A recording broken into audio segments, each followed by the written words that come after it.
What happens when one song becomes bigger than the band that plays it? For these heavy metal artists, a chart-topping single was both a blessing and a curse. It brought them fleeting fame, but ultimately overshadowed their other work, leaving them remembered for just one iconic track. Here are the 15 heavy metal bands who were forgotten after one hit. 1. Drowning Pool, Bodies, 2001. From its quiet, whispered opening to its loud, explosive chorus of "Let the Bodies Hit the Floor," Drowning Pool's Bodies is one of the most famous and intense metal songs of the 21st century. The song, released in May 2001, was a nu metal classic. It was a tribute to the energy and chaos of the mosh pit at a rock concert. It was a massive hit on rock radio and MTV, and it helped the band's first album, Sinner, sell over 1 million copies certified platinum in just its first year. Drowning Pool was from Dallas, Texas, and formed in 1996. They became nationally famous after they played on the Ozfest tour in 2001. Their live shows were known for being incredibly energetic, thanks to their charismatic singer, Dave Williams. The song Bodies was so popular with the crowds at Ozfest that tour organizer Sharon Osbourne moved the band to a better spot on the festival lineup so more people could see them. The story of Drowning Pool is one of the great tragedies in rock music. On August 14, 2002, while on tour with Ozfest, singer Dave Williams was found dead on the band's tour bus. He was only 30 years old. His death was caused by an unknown heart condition. The band was at the very height of its popularity, and the sudden loss of their singer made it impossible for them to continue the amazing momentum they had built. The remaining members of Drowning Pool decided to continue as a band. They have released several albums with different singers over the years. While they still have many dedicated fans, they have never been able to find the same magic or massive success they had with Dave Williams. The song Bodies has had a long and sometimes controversial life. It was used by the military in ways the band did not intend, and has become the soundtrack for countless internet videos and memes. The song remains a powerful and sad monument to a band whose amazing career was cut short. 2. Winger, 1789. 17 was a huge glam metal hit in the late 1980s. It had everything needed for success back then: a very catchy chorus that was easy to sing along to, a cool and colorful music video, and amazing playing from a band of expert musicians. The song reached number 26 on the Billboard Hot 100 chart and was played constantly on MTV. Its popularity was also fueled by its lyrics, which were about a relationship with a 17-year-old girl.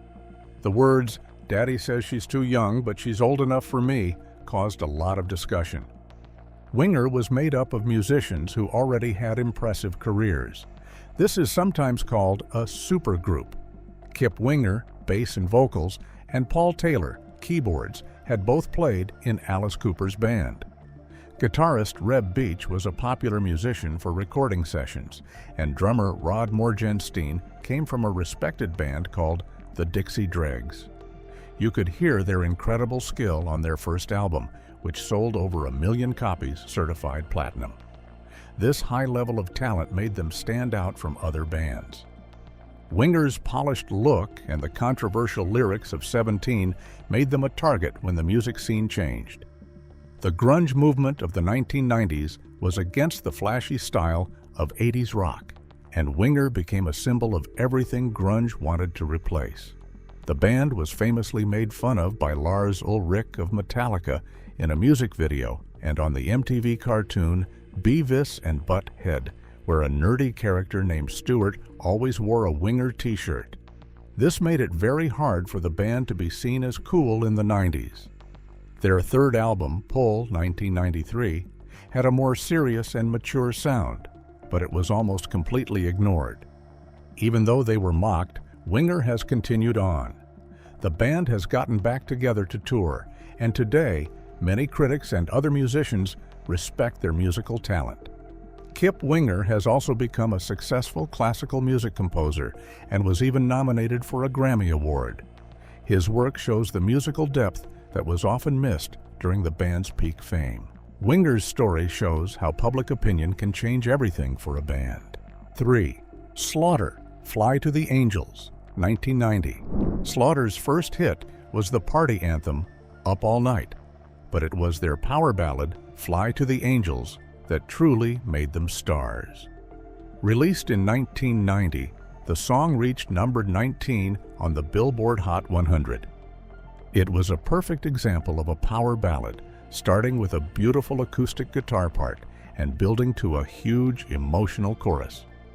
Mark Slaughter's powerful, high-pitched voice made the song an anthem about love and loss. It became a very popular song at school dances and on rock radio stations. The two main members of Slaughter, singer Mark Slaughter and bassist Dana Strum, had been in a band called the Vinnie Vincent Invasion. When that band broke up, their record label, Chrysalis Records, decided to give them their own record deal. They found guitarist Tim Kelly and drummer Blas Elias to complete the band. Their first album, Stick It to Ya, was released on January 27, 1990. It was a huge success, selling over 2 million copies in the United States. This launched the band to stardom, and they began touring in large arenas with famous acts like Kiss and Ozzy Osbourne. Slaughter was one of the last glam metal bands to become massively successful before the music scene changed. Their second album, The Wildlife, 1992, was still very successful. It reached the top 10 on the Billboard album chart and sold over 500,000 copies certified gold. But because their first album was so huge, this was seen as a step down. Then, on February 5, 1998, tragedy struck when guitarist Tim Kelly died in a car accident. The band decided to continue with a new guitarist, but they never regained the incredible success of their early days. Slaughter is still a popular band on 80s and 90s rock festival tours. Their shows are full of fans who love the hits from their first album. Mark Slaughter has also stayed busy, producing music for other artists.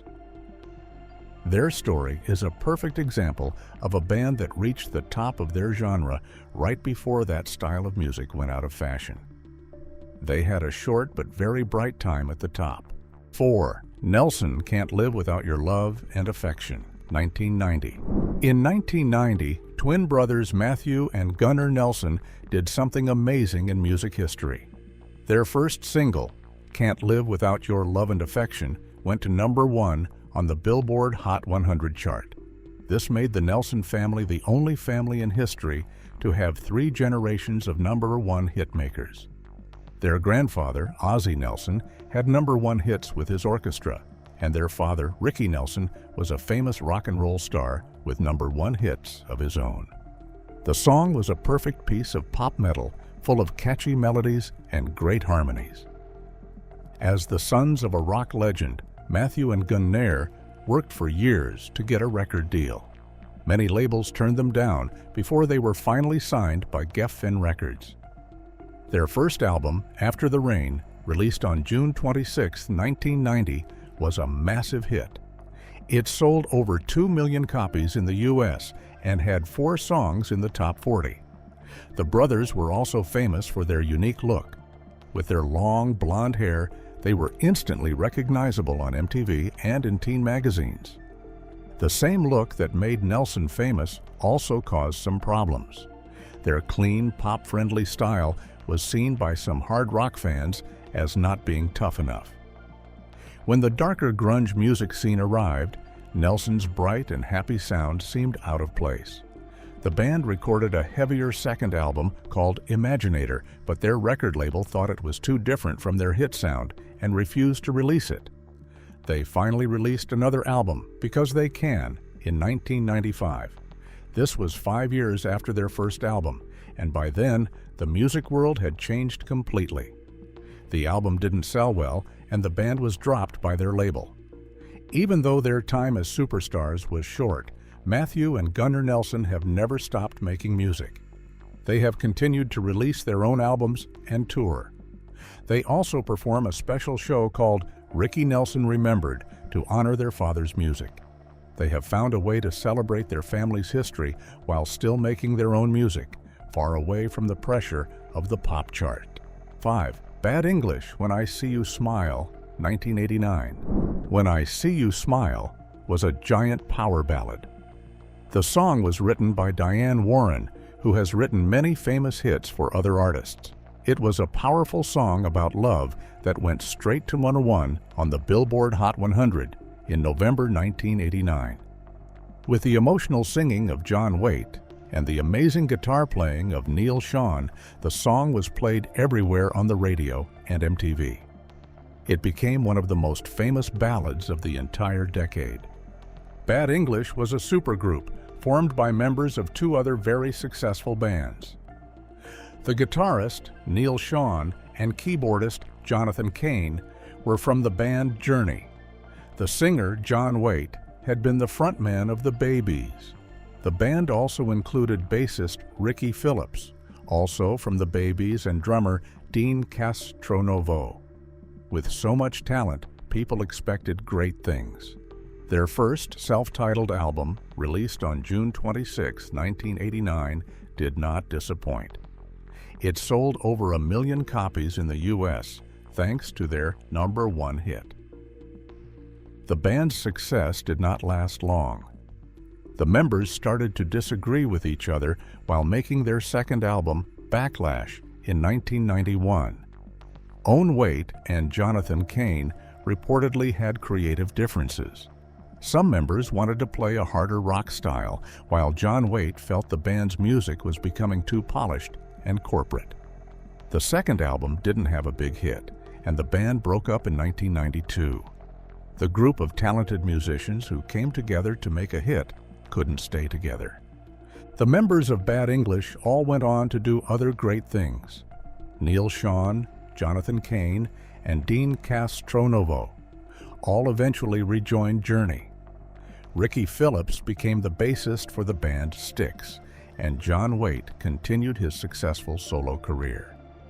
When I See You Smile is still played on 80s rock radio stations today. It is a perfect example of a polished power ballad from that era. Bad English's story is about a supergroup that shone very brightly for a short time before its members went their separate ways. 6. Stiltskin, Inside, 1994. In 1994, a dark and powerful rock song became a huge hit in the United Kingdom and Europe, all because it was in a TV commercial for Levi's jeans. The song was called Inside, and the band was Stiltskin. The song, written by a musician named Peter Lawler, was an instant success. It hit #1 on the UK singles chart and was a top hit in many other countries. With its raw post-grunge sound and the powerful voice of singer Ray Wilson, Inside made it seem like a major new rock band had arrived. Stiltskin was really a project created just for the song in the commercial. Peter Lawler played all the instruments on the original recording of Inside. After the song was chosen for the Levi's ad, he put together a band to perform it live and record a full album. He hired Ray Wilson to be the singer. The band's first album, The Mind's Eye, was released in October 1994. It sold well in the UK, but the band could not create another hit as big as their first one. The band's next single, Footsteps, only reached number 34 on the UK chart. Stiltskin was a victim of its own success story. The song Inside was so closely tied to the popular TV commercial that it was hard for the band to be seen as anything else. The group broke up in 1996 while they were trying to record their second album. The singer, Ray Wilson, went on to have a very interesting career. He famously became the lead singer for the legendary band Genesis for their 1997 album Calling All Stations, after Phil Collins left the band.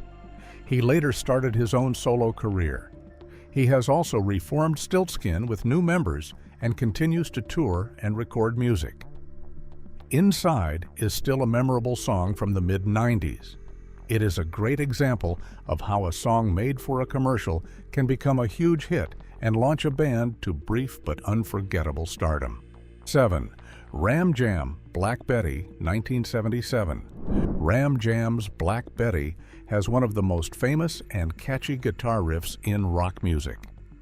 The song was a short 2.5-minute blast of Southern hard rock that hit the radio in the summer of 1977.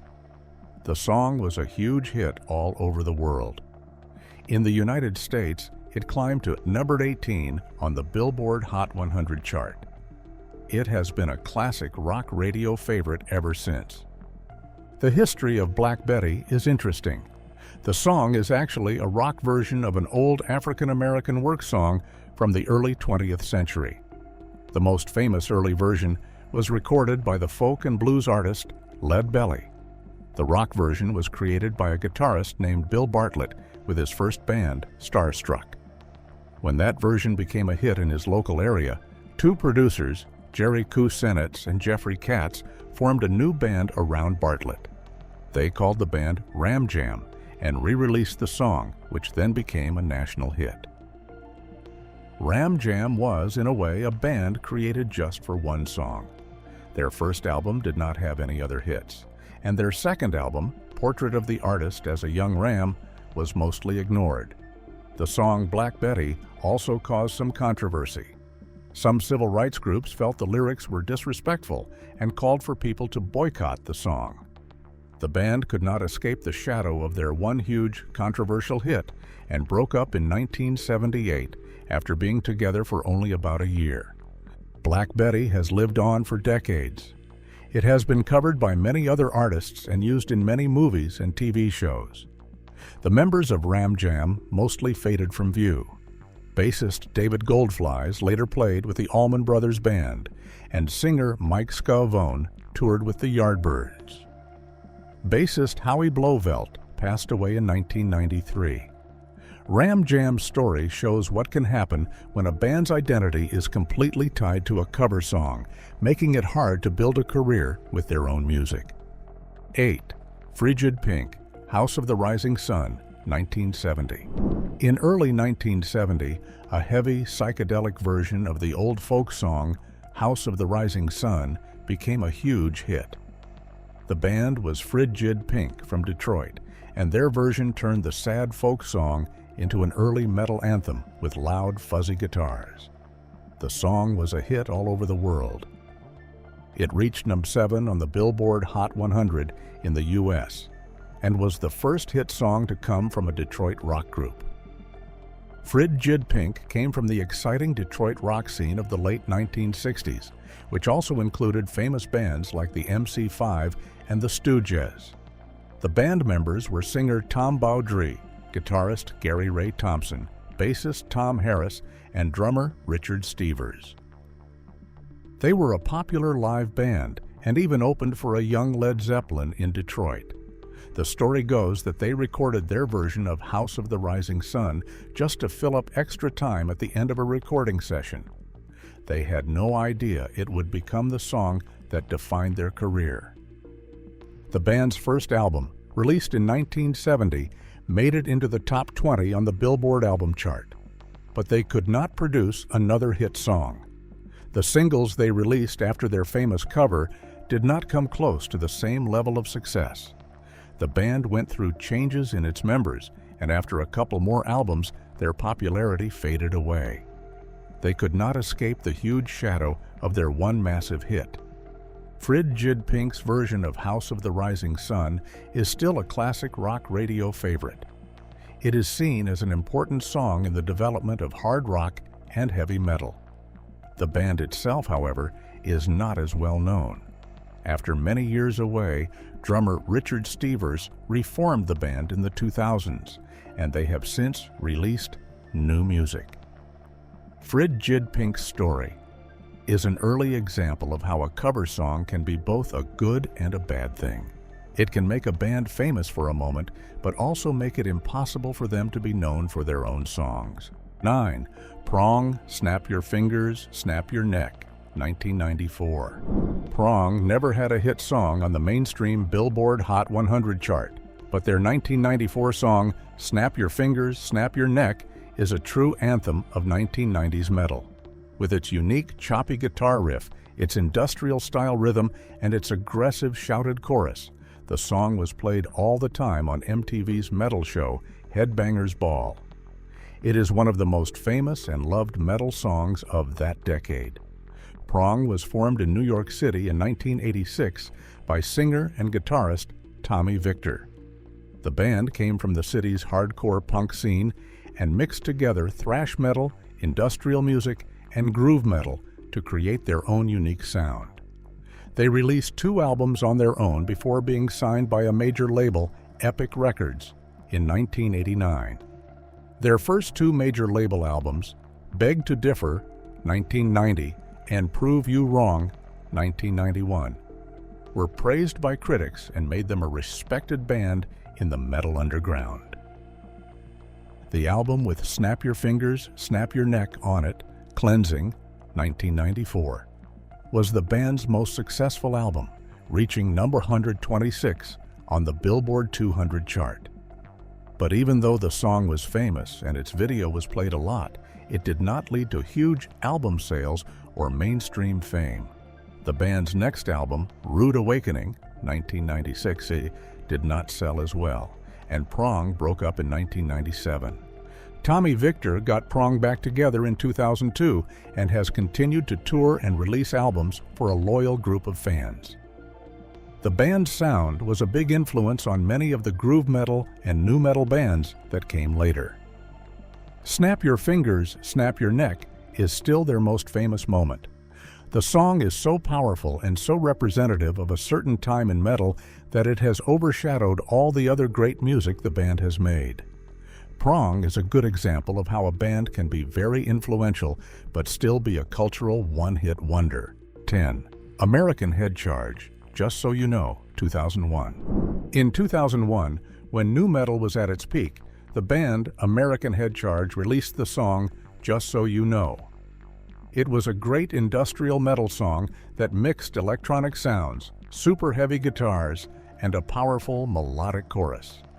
The song was a big hit on rock radio stations, and its music video was played on MTV too. It was the band's biggest and most recognized song by far, and it seemed to promise a very successful future. American Head Charge was from Minneapolis, Minnesota. They were considered one of the more creative bands in the nu metal scene. Their sound was influenced by the industrial heaviness of early Slipknot and the darker sounds of bands like Faith No More. The famous music producer Rick Rubin was so impressed by them that he signed them to his record label, American Recordings. Their major label debut album, The War of Art, was released on August 28, 2001. Even with a hit song and a well-respected album, American Head Charge's career ran into serious problems. The band had to deal with internal conflicts and some members' serious personal struggles. These offstage issues led to members leaving the band and long breaks between albums. Their chance to build on their early success was lost. The band faced many challenges, including legal troubles for singer Cameron Heacock. American Head Charge has released music from time to time over the years, but they have never been able to get back the success and attention they had with Just So You Know. Their story is a sad example of a talented band whose great potential was wasted because of personal problems. Many fans still consider The War of Art a classic album from that era, and Just So You Know is a powerful reminder of what could have been. 11. Crazy Town Butterfly, 2000. In late 2000, a soft and melodic song became a surprise hit all over the world. The song was Butterfly by the band Crazy Town. It was a rap rock song about love that was very different from the aggressive music that was typical for the genre. It famously used a sample from the Red Hot Chili Peppers song Pretty Little Ditty. Butterfly was a massive success, reaching number 1 on the Billboard Hot 100 in the US and in many other countries. It made their first album, The Gift of Game, sell over 1.6 million copies. Crazy Town was formed in Los Angeles in 1995 by Brett Epic Mazer and Seth Shifty Shellshock Binzer. Most of their music was much harder and more aggressive than Butterfly. In fact, the first two singles from their album did not become hits. The band was even asked to leave the Ozfest tour in 2000 after singer Seth Binzer was arrested for causing a disturbance. It was only when they released Butterfly as their third single that they became famous. Butterfly was both a good and a bad thing for the band. Its huge success made them famous, but it gave people the wrong idea about their sound. This created a problem with the hard rock fans they originally wanted to appeal to. At Ozfest in 2001, some crowds even mockingly called them the Butterfly Boys. Their second album, Dark Horse 2002, was a commercial failure. The band broke up in 2003, saying their record label was pressuring them to make another song just like Butterfly.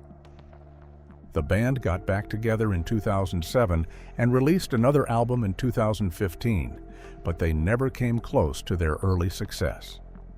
Shifty Shellshock's life after fame was marked by public struggles with his health and personal problems. He passed away in June 2024 at the age of 49. Crazy Town is remembered as the ultimate example of a band defined by a very unusual hit. The soft song made them world famous, but also turned away their original fans and led to a fall they never recovered from. 12. Kitty Brackish 2000. In the early 2000s, the nu metal world was mostly made up of all-male bands. So when Kitty, an all-female band from Canada, came on the scene, it was a big deal. Their first single, Brackish, was a raw and powerful song. It mixed deep, screaming vocals with clean singing and a unique, groovy riff. The song was a hit on rock radio, and its video was shown a lot on MTV2. It even led to the band performing on the TV show Late Night with Conan O'Brien. Kitty was suddenly a new and important force in heavy music. Kitty was formed in 1996 in London, Ontario, Canada, by two sisters, Morgan Lander, vocals and guitar, and Mercedes Lander, drums. They were still in high school at the time. Their first album, Spit, was recorded in just 9 days while the members were still going to school. The album was released in late 1999 and became a surprise hit, eventually selling over 500,000 copies certified gold in the U.S. The song Brackish was about a friend of the band who was in a bad relationship, and its lyrics were about female strength. Even though their first album and single were successful, Kitty faced many challenges. They were often treated unfairly by people in the music industry and by some audiences just because they were women. Some people questioned if they were really playing their instruments. Although they continued to release albums and have a strong group of fans, they never had another mainstream hit as big as Brackish. The band also went through many lineup changes over the years. In recent years, Kitty has become very popular again. They reunited in 2022 to play at big music festivals and were welcomed warmly by fans. The band signed a new record deal and released a new album, Fire, in 2024. Kitty's story is about not giving up. While Brackish is still their most famous song, their long career and recent successful comeback have shown how important they are as pioneers for women in heavy metal. 13. Powerman 5000, When Worlds Collide, 1999. When Worlds Collide was the perfect industrial metal song for the year 1999. It had a driving, danceable rhythm, lyrics about science fiction, and the unique shouted vocals of frontman Spider-One. The song was a huge hit on rock radio and was very popular in clubs. It was a high-energy song that mixed industrial sounds with a fun, rocking feel. The song's success helped the album Tonight the Stars Revolt sell over 1 million copies, certified platinum. Powerman 5000 was formed in Boston in 1991. The band was led by Michael Cummings, who went by the stage name Spider-One. A well-known fact about Spider-One is that he is the younger brother of Rob Zombie, another famous musician. This family connection likely helped the band get opportunities, like a spot on the Ozfest tour and a record deal with DreamWorks Records. After building a local fan base for years, Tonight the Stars Revolt was their big breakthrough. The album had another popular song called Nobody's Real, but the band struggled to keep their success going. They recorded a new album called Anyone for Doomsday in 2001. However, just before it was supposed to be released, the record label decided to cancel it. This was a huge blow to the band's career and stopped their momentum completely. They have continued to release albums and tour over the years, but they have never been as popular as they were in 1999. Powerman 5000 is an interesting case. They had a famous connection, a platinum album, and a huge hit song, but they are often overlooked in rock history. When Worlds Collide remains their one big moment in the spotlight. It's a perfect slice of late 90s industrial rock that is more famous than the band's career as a whole. Spider-One has also become a movie director, making several horror films. 14. Trapped, Headstrong, 2002. In 2002, you couldn't get away from the song Headstrong. With its simple, heavy guitar riff and an aggressive chorus about being strong enough to take on anyone, the song was a huge hit that crossed over from rock radio to pop radio. It reached number 16 on the Billboard Hot 100 chart and won a Billboard Award for Top Rock Song in 2003.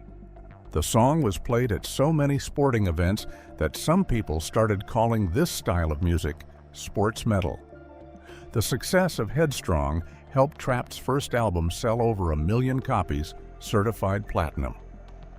Trapped formed in California in the mid-1990s when the members were still in high school. They played many local shows, opening for bands like Papa Roach, before they signed a deal with Warner Brothers Records in 2001. Headstrong was their very first single, and its instant success made them one of the biggest bands in the nu metal and post-grunge scene. Trapped had another hit with the song Still Frame, which reached number 69 on the Hot 100, but they were never able to repeat the incredible success of Headstrong. The band has continued to release albums and tour. However, in recent years, their music has been overshadowed by the online behavior of their frontman, Chris Taylor Brown. Trapped's story has a very modern twist.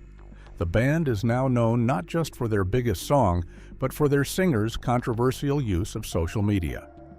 Brown has used the band's online accounts to share very strong political opinions and get into public arguments. This has led to the band being removed from some social media sites and dropped from tours. It has also upset many of their fans. The band has become a cautionary tale for the internet age. Headstrong is still a well-known song, but for many people, the name Trapped is now connected more with online arguments than with music. 15. Torea, Walkin' Shoes, 1989. In 1989, the glam metal scene was crowded with bands that looked and sounded similar. Torea's song Walkin' Shoes was different. It was a bluesy, hard rock song that sounded more like classic bands such as Aerosmith and Led Zeppelin. The song featured the soulful voice of Anthony Corder and the gritty guitar of Keith Douglas. Its music video was the very first by a band from Memphis, Tennessee, to be played on MTV. The single only reached number 86 on the Billboard Hot 100 chart, but because the video was played so much, it felt like a much bigger hit. The band's album, Surprise Attack, did well, climbing to number 47 on the Billboard 200 album chart. Torea started in Memphis, Tennessee, not on the famous Sunset Strip in Los Angeles.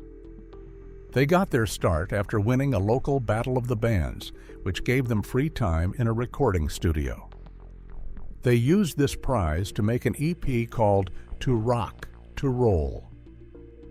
Their unique blues rock sound got the attention of A&M Records, which signed them to a contract. Their first album, Surprise Attack, was released on May 13, 1989. It was praised by critics and sold well, showing they had a more mature sound than many other bands at the time. It took 3 years for Torea Torea to release their second album, Wild America, in 1992. That long wait was a disaster for their career. During those 3 years, a new style of music called grunge had become hugely popular. Suddenly, Torea Torea's classic rock sound seemed old-fashioned. The band recorded a third album in 1994 called Revolution Day, but their record label decided not to release it because music tastes had changed so much. This move by the label stopped the band's career in its tracks. Torea broke up for several years but got back together in 2008. They finally released their lost third album and even recorded a new one, Bastards of Beale, in 2019.